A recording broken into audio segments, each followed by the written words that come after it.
إطار محاربة الجريمة بشتى أنواعها عبر أقليم اختصاص. تمكنت شرطة سيديلي من توقيف مشعوذ يبلغ من العمر 57 سنة والمنحدر من مدينة سيديلي. العملية التي تعود وقائعها إلى أمسية يوم 10 فبراير 2023 إثر دورية للشرطة بوسط مدينة سيديلي، إذ لفت انتباههم إلى مركبة مرقبة بترقيم ولاية سمسيلة وعلى متنها 3 أشخاص.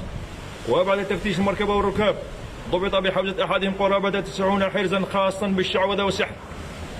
بعد استيفاء الإجراءات القانونية وإخطار السيد وكيل الجمهورية لدى محكمة سيديلي، تمت عملية تفتيش مسكن المشتبه فيه، حيث ضبطت بحوزته كمية كبيرة من الأحراز والتمائم الخاصة بالشعوذة مدون عليها طلاسم السحر، و3 مؤلفات خاصة بطرق ممارسة السحر، وسلاحين ناريين، الأول عيار 7.65 ملم، بالإضافة إلى 8 خراطيش من نفس العيار، والثاني بندقية صيد أحادية الماسورة.